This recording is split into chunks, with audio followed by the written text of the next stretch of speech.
This is Leafs Morning Take with Nick Alberga and Jay Rosehill. Now we've got a fight started here right off the bat with Rosehill. 30 minutes of live, nonstop Leafs talk starts now.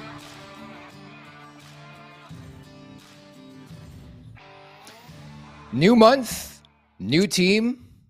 Yeah, it seems that way. This is the Wednesday edition of Leafs Morning Take. Nick Alberga and Jay Rosehill here, presented by PointsBet Canada. Just a crazy, crazy time. Rosie, I'm pumped for today's show and pumped for tonight's game against the Oilers. What's going on? Yeah, dude, especially pumped for tonight's game. We got 1/3 of a new team on the roster, so lots to unpack, man. It was quite the wild day. It seemed like it just wouldn't end. I couldn't get over the statistics from yesterday, including the Maple Leafs have 6 new players since February 17th when they made that trade with the St. Louis Blues. But in general, yesterday felt like deadline day, but we still have 3 days to go. It's on Friday at 3 p.m. Eastern time. Again, we'll be part of the coverage via Daily Faceoff and the Nation Network YouTube page starting at noon Eastern time, all the way until 4 Eastern time. But 11 trades, Rosie, yesterday, if you want to factor in the Jonathan Quick one that happened at 12:30 Eastern, 9:30 Pacific last night. Yeah, it's kind of a domino effect. People were working the phones. Things must have been close, and all of a sudden, a couple fell, and they just kept falling, man. It was like every time I looked at my phone, there was a new deal. It kind of felt like the last day of deadline day or free agent frenzy when just things just keep blowing up on your phone and you're saying, oh, this here to here, this guy to this guy, this guy to this place, this team pulled a trigger, and you're just watching. It's kind of weird because, like you said, we still got quite a few days left here. Do you have any good, I know I've asked you the last couple of weeks, but are there any good like deadline stories that stick out in your mind, you know, being a player around a guy who's been dealt or something's happened in your vicinity? Trying to think of anything crazy. No, I mean, just me personally, it was the trade deadline, and like fell on I don't know, it was on a day and I was on the golf course and I was playing golf, and then my buddy looked at his phone and then looked at me. It was like, what? And I was about to, I had a good round going, and then my dad and brother were calling me, and I thought it was some kind of a joke or something. And then I got dealt to Philadelphia from during the lockout there, and I had to like drive across the entire golf course and get to my house. I was a ways away, and I had to tell Paul Holmgren, yeah, I could be there. And I had to tell him I couldn't make a certain flight, and I didn't want to tell him why. And it started off just complete panic mode, right? Everything in your life just turns upside down, and you got to figure out, where am I going? How much shit do I have? How long do I have to organize it all? And just all the logistics, and where am I going? Who plays on that team? And how do I fit? And what did we trade for? And when am I playing next? It's just total whirlwind. You go from a peaceful day to complete mayhem. So I'm sure a lot of guys are feeling that yesterday.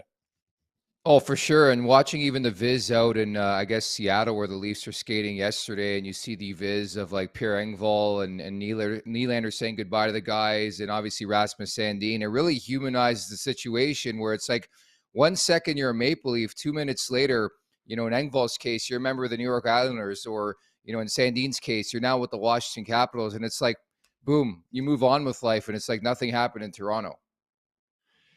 Yeah, it's part of the business, man. I mean, you get, I think the Swedes on that team have been very close. There's quite a few of them. And when you break 2 of them off and send them packing, I mean, you don't know if you're really going to ever hang out with that guy again, and you could be good, close friends with them for a couple of years and train together in the summer and meet up at this thing and do all the stuff because you're part of the same organization. And then just one day you look at your phone and you may never hang out with this guy again unless you make over plans to see up in the summer or whatever happens. But a lot changes, and that's part of the business. It's you get used to it, man. And that's why guys are pretty good at interchanging into new dressing rooms. And it's not that big of a deal when you've done it for long enough. You can kind of jump into a locker room and get along with everyone pretty fast. As somebody who loves trades, yesterday was just phenomenal. Remember to subscribe, tap that like button, leave us a review wherever you're checking us out. And don't forget to visit theleafsnation.com for the very latest on all things Toronto Maple Leafs. Again, they start their 3-game Western Canadian tour tonight with a stop in Edmonton, then on a Calgary tomorrow, then on to Vancouver on Saturday, where we could see a Luke Schenn revenge game. We'll get to that.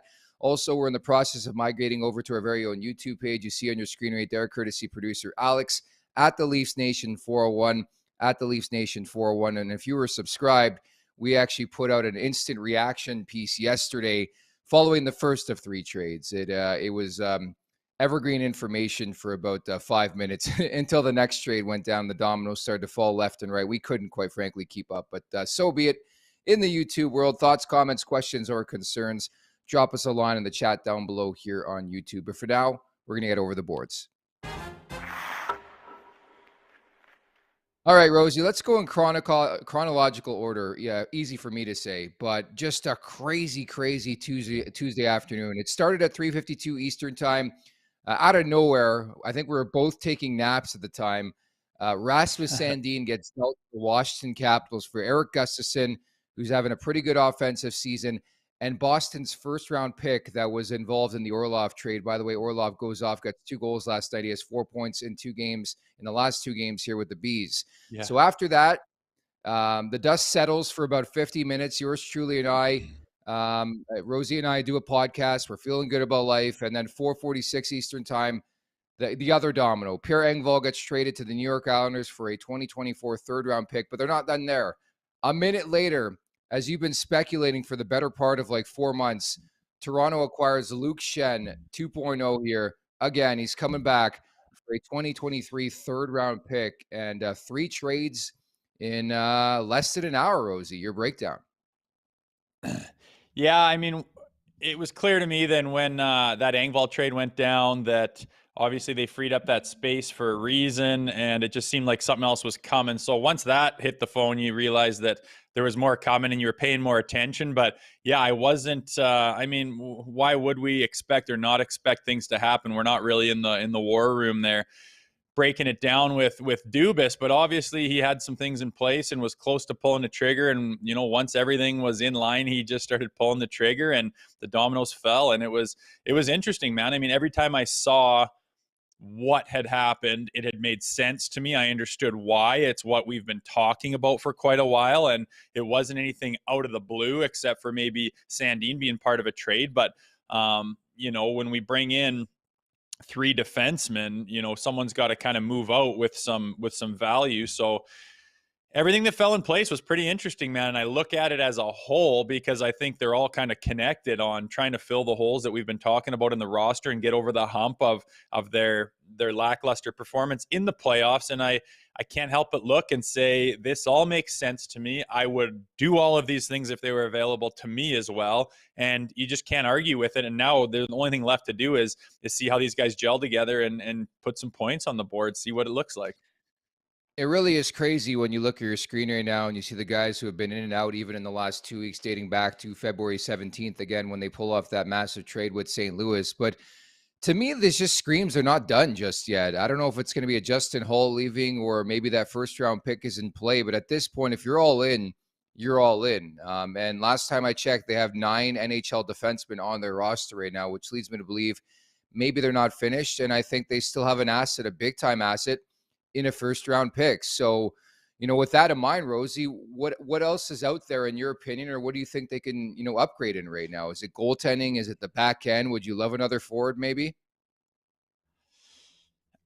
I don't know who's out there and what's available, and it just gets complicated, but I think they've done a good job. If this is all they do, I'm pretty pleased. I feel like they've got some sandpaper up in the bottom 6, a little bit more depth. I mean, obviously the Ryan O'Reilly thing is going to make a big wave in the locker room and on the roster. And then I was just saying, come on, can we get a little bit of veteran defenseman? Can we get a little bit of jam on the back end? Can we just solidify that up a little bit? It seems a little bit weak. If we get into an absolute war of a playoff series, are these D-men going to be able to get it done? Can we rely on Gio to be blocking every shot and jumping in all the scrums and stuff? I don't know. I wasn't totally sold on that. I didn't like it. And they ended up solving that problem here. We got McCabe, Schenn, and Gustafsson there who are going to be inserted, who I think are going to bring that level up quite a bit. So if they don't do anything else, I'm not going to say, well, why didn't, I mean, we've made a huge splash already. But if they do, I think the only thing that people will be raising their eyebrows at is, are you shaking up a good team too much? And are you rattling the chemistry and whatnot, which I don't see it as far as the players they've got. I mean, unless they insert some kind of cancerous player, but every single guy on this sheet right now has got a reputation for years and years of being a solid teammate and a good guy with good character, which is what you're looking for, obviously. Honestly, I think the conversation would be a lot different if, say, they brought in a Patrick Kane. Nothing against Patrick Kane. He's still one of the more polarizing players in the league, future Hall of Famer, loves the spotlight. It would be a lot different than who they brought in with guys like Ryan O'Reilly, more of sort of the background noise type guys, right? And I think that's a conversation I certainly want to have when it comes to the identity of this team and what they've picked up. But I think you look conversely at Sandin, trading him away. I have no problem maxing out on a player to get a first-round pick and a defenseman's having a pretty good season, adding to the depth in the back end. No problem with that. Again, we've been talking about it all season long. I do think Pierre Engvall was expendable. I can't believe they got a third-round pick, and obviously he's viewed higher than you and I view Pierre Engvall, but I do think he's very one-dimensional, doesn't play to his size, lacks hockey IQ, in my opinion. Not to rip on him, like this isn't one of your meetings in the offseason with an RFA and like we're inside a courtroom talking about a player in arbitration. But I mean, there's pros and cons to Pierre Engvall. Like he's a good bottom six guy, has a pretty deceptive shot. I just wonder about the IQ. He plays kind of small too, considering his size. So what I'm saying is I think he was expendable. Obviously, he wasn't in my perfect picture playoff roster. And then to get Luke Schenn, I do think this is Toronto positioning itself to play a team like the Tampa Bay Lightning in the first round. And they're not going to get pushed around anymore. That's great to see. And it sort of combos the Tanner Jeannot pickup, I think, to an extent.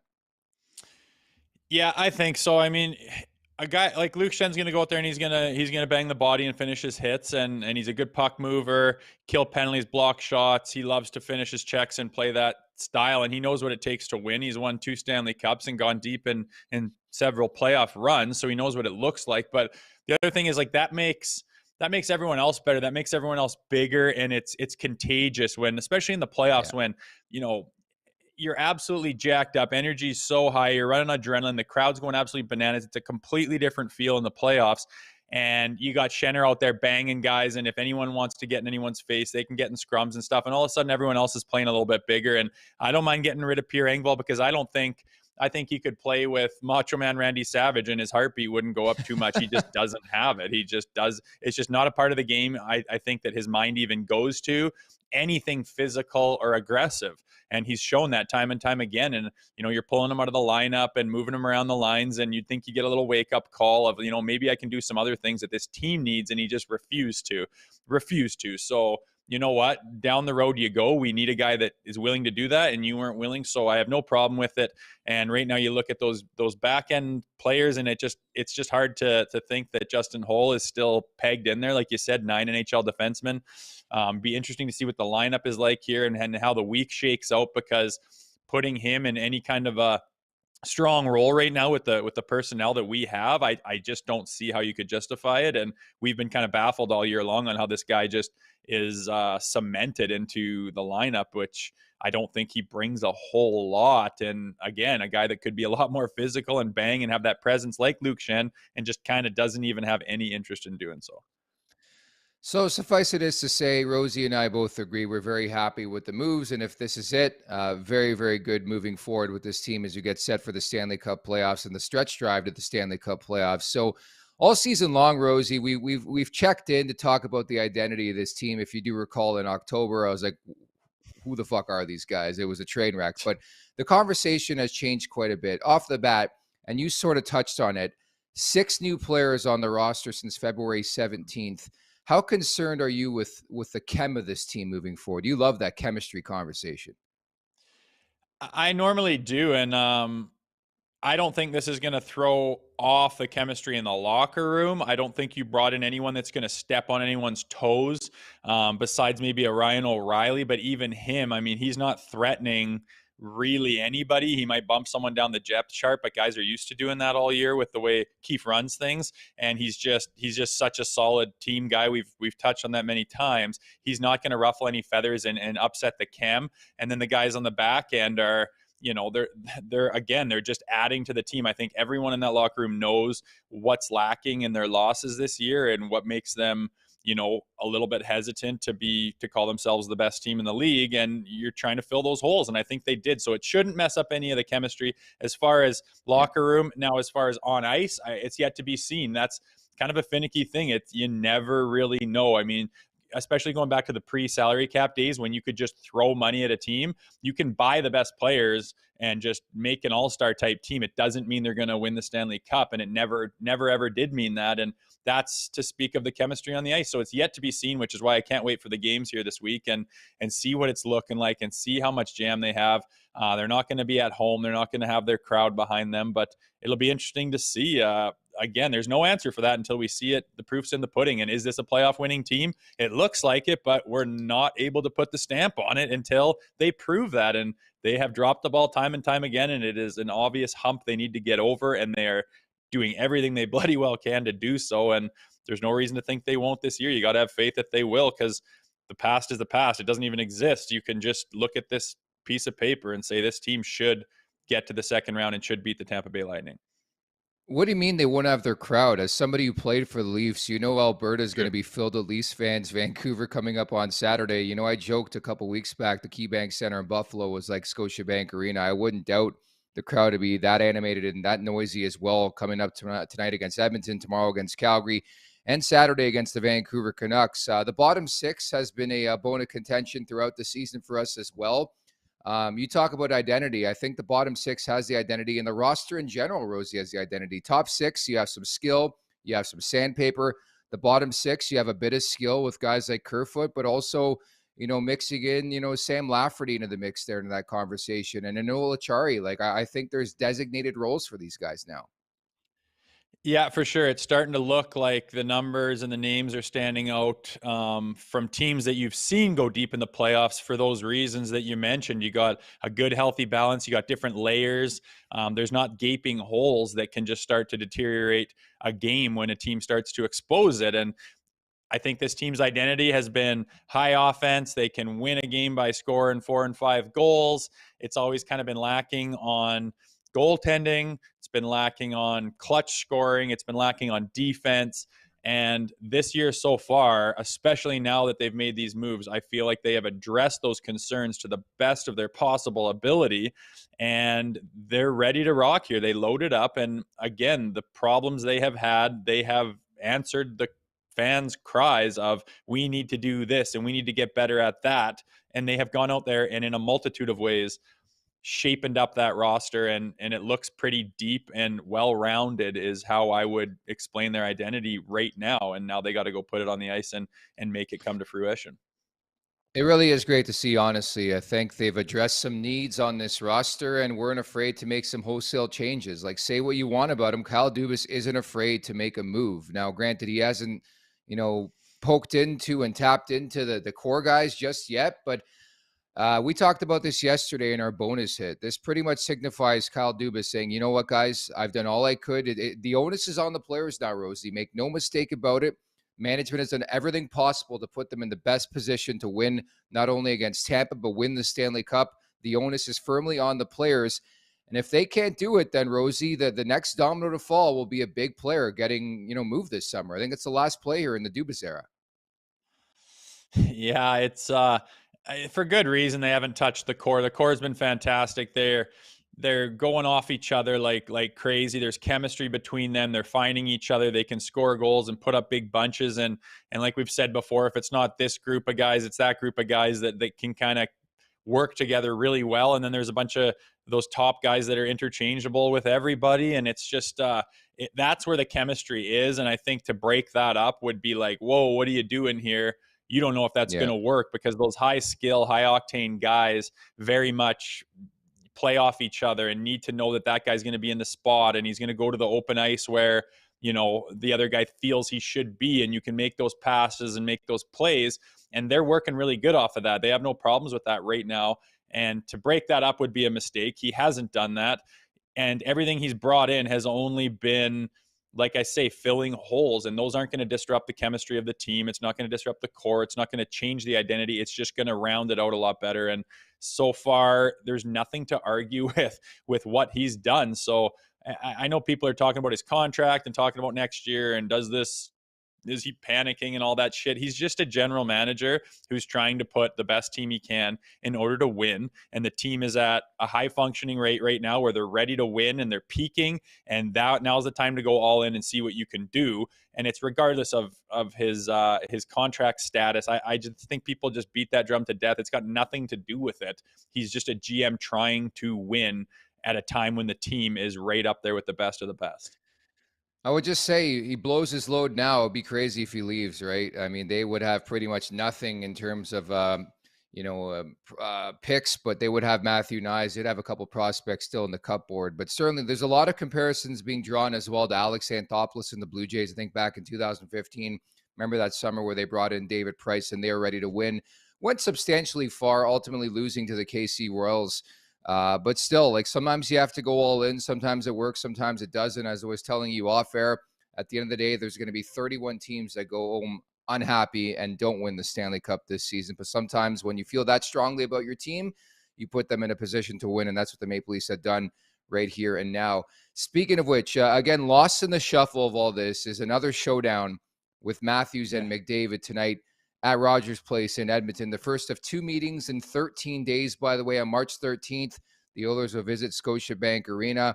Firstly, I would love to see Jack Campbell start this game and play this game. I don't know if that's going to happen. He's been a fucking disaster for that team this year. Can't make a save. Stuart Skinner's the better goalie, but we'll see if we find out a starting goalie for this game. But I always look forward to this matchup. McDavid's having an unbelievable season right now.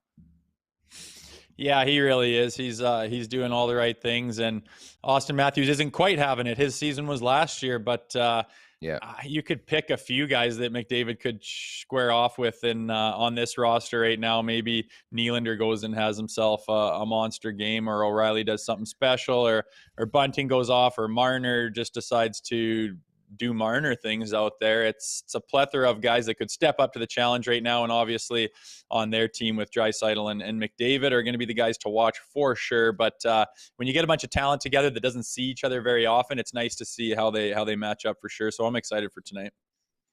And again, looking forward to seeing some of the newcomers. We don't really know on the extent of Schenn or Gustafsson, but I would say it's highly likely Jake McCabe and Sam Lafferty will make their debuts for the Maple Leafs. And not to bury the lead as well, Matthias Ekholm goes from Nashville to Edmonton yesterday. What a massive pickup. That guy's a stud, and that's the one thing the Oilers have need. I think they still could use another defenseman, but Ekholm could make his debut tonight as well for the Oilers. So it just adds to the drama and the intrigue. And then you add the cherry on top to me would be Jack Campbell. I don't know if it happens and if he plays in this game, but like there's a lot of excitement for a regular season game. Like in normal times, you'd be pumped up, fired up to see Matthews against McDavid and the other stars and Draisaitl and, Hyman's having a great year and Nugent Hopkins. You can go up and down the list, but I think it just adds to the intrigue, the trade hoopla and some of the new guys and new faces and new places here. Yeah, there's quite a few storylines that you could go to, and lots of the ones that would be normally on the top of the list are lost in the shuffle right now. But with all the acquisitions these teams have had, I think most eyeballs are going to be on what does that lineup look like? How are they rolling them?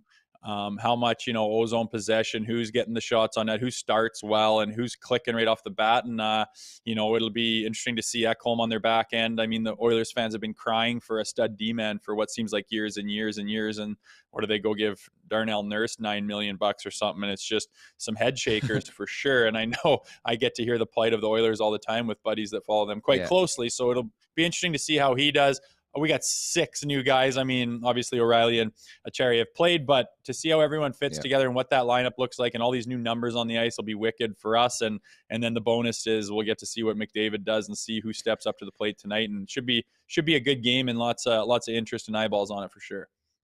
By the way, I know we had Luke Schenn on in November. We aim to have him on over the next couple of weeks. We have to get to the bottom of the fact that I have friends, by the way, who have Luke Schenn number 2 jerseys, and now apparently, supposedly, Schenner's wearing 22 because Jake McCabe took number 2. I don't know how you don't go back to your old number. We're going to have to get to the bottom of that, okay? Yeah, I think normally when you come in and a guy's had a thing, you'll buy him a watch or something nice, and McCabe hasn't even put a game the jersey for them yet. I would just be like, sorry, bud, you're not taking 2. I know. you'd think he, well, they're both kind of veteran guys. I don't know. It'd be tough just for maybe McCabe can go to 24, 22 or whatever. But Schenner's worn 22 before. But when I think of him in the Maple Leafs, I think of that young face when he was just a teenager and that number 2 on his back. So it'd be nice if somehow they could finagle that number 2 to get back on him. We'll talk to Pappy in the locker room, in the trainer's room. Maybe he can put a stop. He's got enough pull back there to say, sorry, Schenner's got number 2. That'd be cool. Yeah, maybe it's one of those rare occasions where McCabe just wears 2 for the rest of this road trip. They get back home and they figure it out. That's the easy trade for me. McCabe goes 22, Schenn goes to 2. Of course, 24 is occupied by Wayne Simmons, who last I checked is not even on this roster. I thought it made perfect sense for McCabe to go 24. There was a guy named Brian McCabe back in the day, no relation, by the way, but I would love that. But nonetheless, it doesn't really matter what we like. Meantime, Rosie's on fire with these bets. Let's get after it. The wrap-up is brought to you by our friends at PointsBet Canada. Go ahead, Rosie.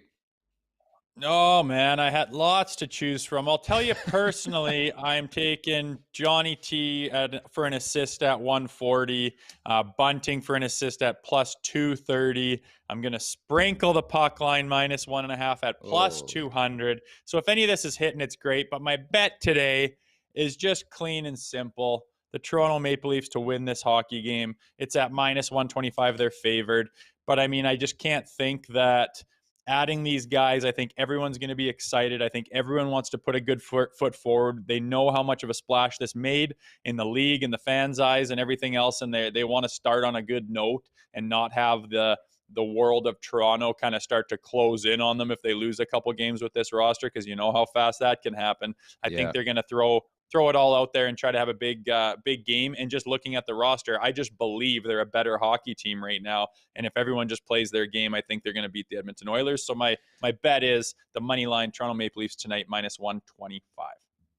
I don't know. I think you threw like 17 different bets out there, but it just speaks to your confidence right now. You're feeling good and everything's been hitting for you, right? Pretty much, man. I was going down the thing and there's just this plus money, like Michael Bunting plus 230 to get an assist. Like, it's not, I know he's got 20 some of them, but it's like, that's just good. That's just good odds to sprinkle it, sprinkle some cash on there and sprinkle. And if it hits, sprinkle it. Like Salt Bay. Sprinkle it. That like guy's Salt an Bay. idiot, but my bet is minus 125 money line the Maple Leafs, and I'm just giving you guys something to think about on the side, baby. It's what I do. This is what I do for a living. I mean, I got a lot of people watching me. There's lots of people who've got their careers and their lives on the line because of this stuff, bud.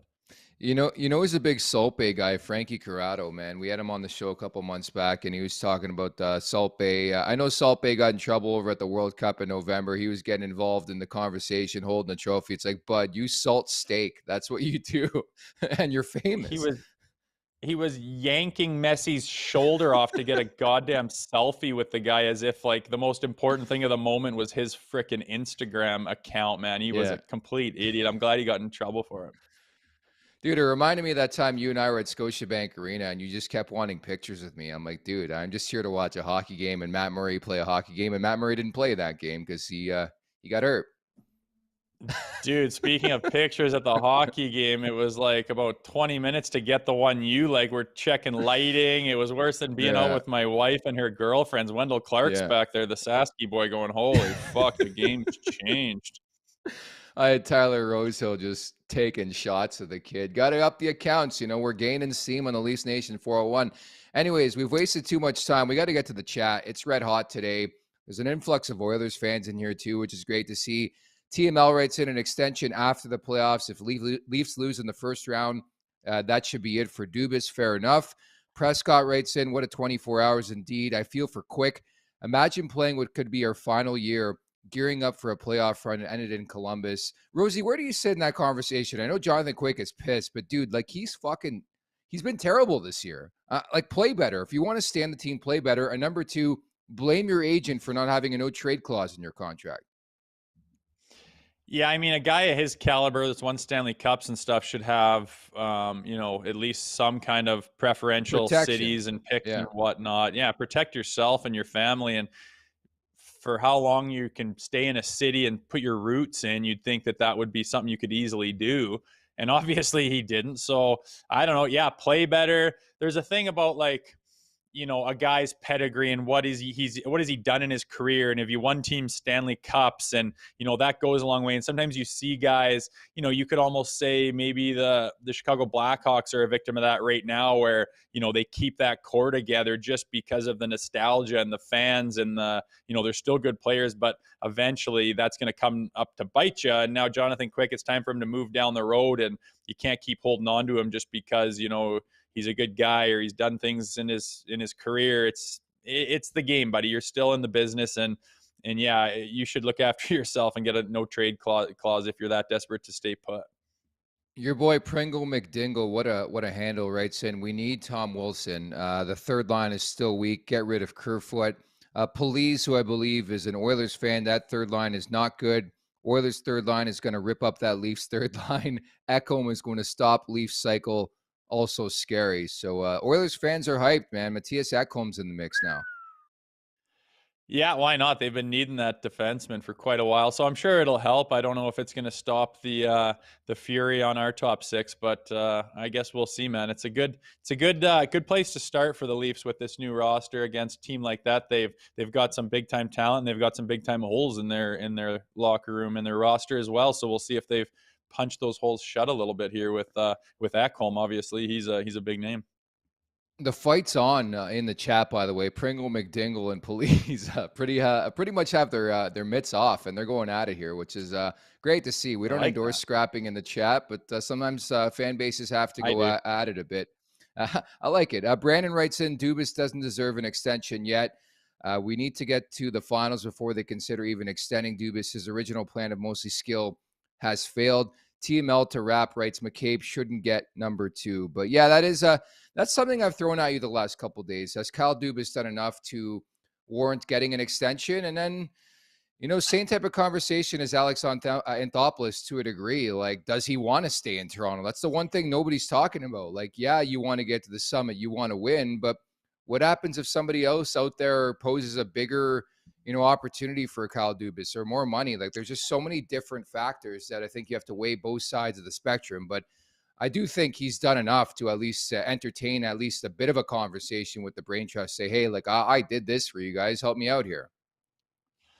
Oh, for sure. I just think even if they lose in the first round, that's not the GM's fault. Like, look, again, you're just putting names and numbers on paper. That's a GM's job. The personality and the chemistry of it all is the locker room and the coaching staff's job to make it work on the ice. But you give a guy the best players you can possibly get. And I mean, look at the moves he's made. We're questioning if he has freaking nudies at the brothel house of half the other GMs in the league, because why is this guy getting everything he wants, man? It's awesome. So it's just like, if you fired him in the summer and we had a different GM right now, what would you expect him to do if you're not a Dubas fan? What different do you think? What's the other thing, the fantastic thing that this fairy tale GM would do that Kyle Dubas can't do, that you would expect? And if it doesn't work this year, you're going to bring in who to do what differently? Like, what else do you want? He's put the names on the paper. That's the GM's job. And he's done it fantastically. And I think he should have an extension. I think he wants to stay in Toronto. I do not think there's any bigger opportunity for a guy like him to be. And I think it'll all probably work out, judging by what I've seen on this paper right now. So is that a guarantee they're winning the Stanley Cup? Is that what you're doing here? No, it is not. It's I get asked that, and I said I've already got bets with buddies and stuff. They are getting past the first round. That is my take. Okay. I'll put good money on that.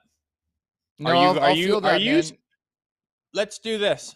Are you saying they won't get past the first round? I'm not saying anything. Just no Goliath is in the way. The best goaltender on the planet, the best defenseman on the planet. I think it's going to be a great series.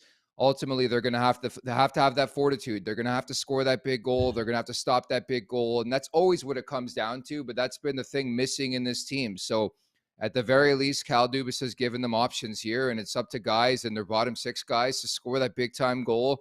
Very similar to a Nick Paul or like a Brandon Hagel in the past for the Tampa Bay Lightning. It's going to be a great series. There's no doubt about it. I think it goes 7. Yeah, it's going to be good, and like you said, it's up to them now. They've gotten the pieces, Yeah, they've got up to the players. they've got Yeah. the acquisitions, man. They've got the personnel to get it done. Now you just get it fucking done. Enough's enough. Get it done and get gone and get over that hump, and then see what you can do. Because I think Boston is beatable in a 7-game series. I certainly don't Yeah. think it's going to be easy, but it's not like they're this Terminator team that is untouchable. They can be beat given the right circumstances, and I think it's just going to be a war in the East. I just can't wait to watch the Eastern Conference playoffs. It's going to be a war of unbelievable teams going against each other. It'll be sad that more of them can't come out of it, to be honest. Yeah, I'm with you. And I can't even talk about Boston just yet because I got to focus on Tampa. And, I was just thinking, like, it's been a while since you said somebody fucking do something. I was about to put that on a t-shirt for you, but it just shows you the strides the Leafs have made in the last couple months, which is Yeah. great to see. So, Rosie, we'll leave it at that. We'll come back tomorrow, a programming note as well. No show on Friday. But again, we'll be part of Daily Faceoff's coverage starting at noon Eastern time. All the way till 4 Eastern time, break down whatever's left. Obviously, we'll break down some of the moves that have happened already. You see on your screen right there. So that's coming up on Friday. One more show coming up tomorrow to wrap up a deadline week, and we'll recap this game against the Oilers and get set for the big one as well in the back-to-back against the Calgary Flames tomorrow. Okay. Right on, man. See you then. There you have it. That's Jay Rosehill. I'm Nick Alberga. Thanks so much for listening and watching. Enjoy.